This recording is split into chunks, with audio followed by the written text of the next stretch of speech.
नमस्कार बच्चों, आज हम पढ़ेंगे प्रश्नावली 1.2 जिसमें अभाज्य गुणनखंड। अभाज्य गुणनखंड क्या होते हैं ये समझने के लिए अभाज्य संख्याओं का ज्ञान होना जरूरी है। अभाज्य संख्याएं वे संख्याएं होती हैं जो स्वयं तथा एक के अतिरिक्त किसी अन्य संख्या से विभाजित नहीं होती, जैसे 2, 3, 5, 7, 11, 13, 17, 19 आदि। ये सभी संख्या कैसी संख्या हैं? अभाज्य संख्या। तो एक चीज़ ध्यान रखेंगे, जब भी हम गुणनखंड करेंगे किसी भी संख्या के, तो सबसे पहले उस संख्या में 2 से भाग देंगे। अगर 2 से भाग नहीं जाएगा तो हम उसमें 3 से भाग देंगे। 3 से नहीं जाएगा तो 5 से देंगे, न कि 4 से चेक करेंगे।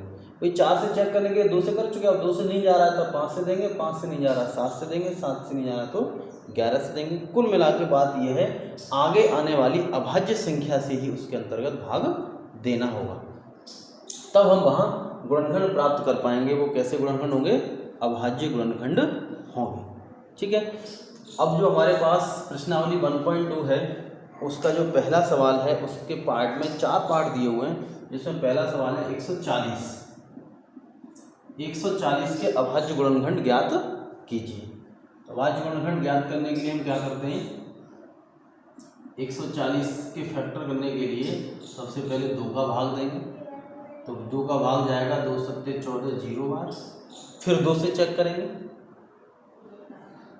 2 3 6 बचा 1 10 हो गए, 2 पंजे 10। फिर 2 से चेक करेंगे, लेकिन 2 से इसमें भाग जाएगा नहीं, तो फिर हम 3 से चेक करेंगे। अब 3 से चेक करने पर हमने देखा इसमें 3 से भी भाग नहीं हुआ, तो फिर हम इसमें किससे?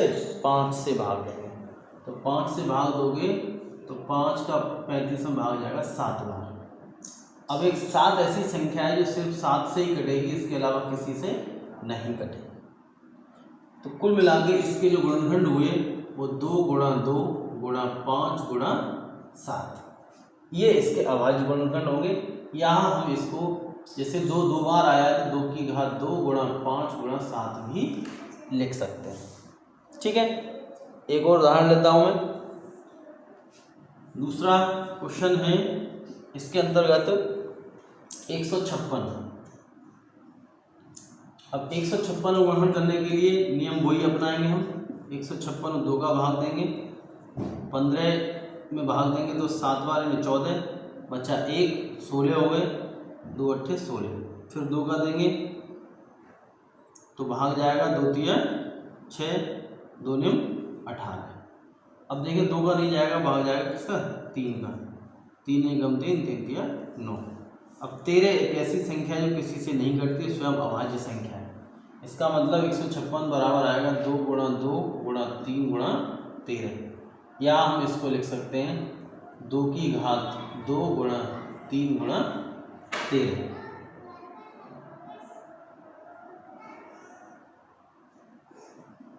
ये लिख सकते हैं।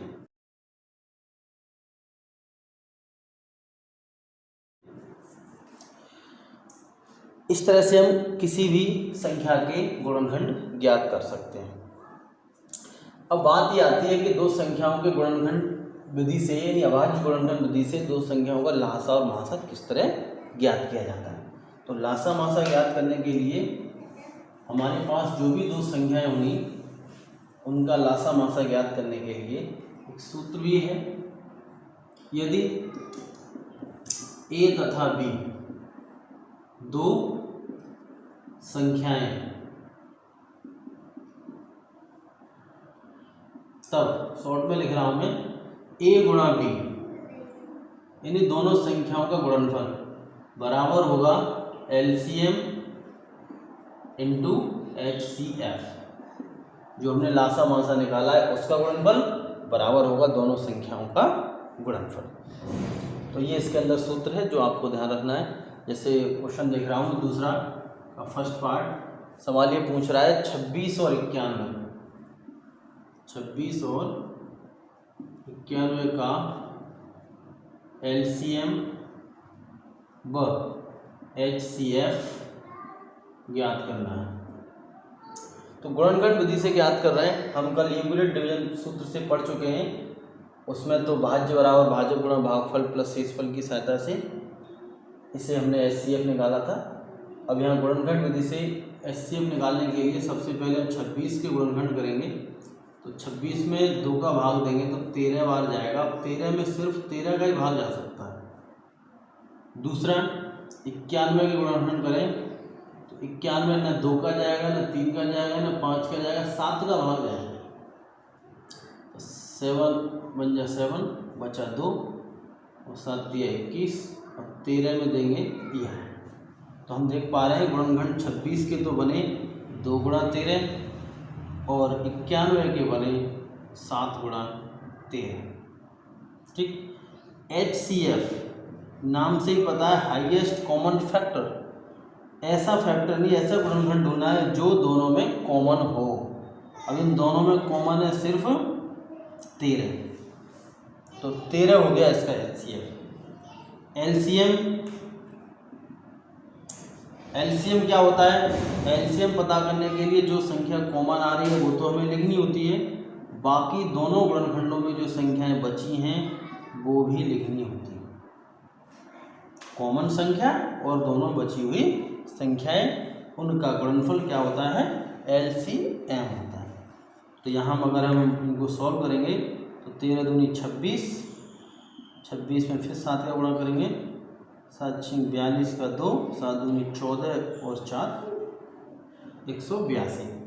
तो 26 और 91 का LCM तो हो गया 182 और HCF हो गया 13। अगर इस सूत्र को वेरीफाई करोगे तो आपको क्या करना है? A इंटू B यानी 26 और 91 गुणा करो, उतना ही मान आएगा जितना 13 और 182 का गुणा करेंगे। तो इस तरह से हम अभाज्य गुणनखंड विधि द्वारा किन्हीं दो संख्याओं का LCM और HCF ज्ञात कर सकते हैं। अगले वीडियो में अगली एक्सरसाइज लेके आएंगे। धन्यवाद।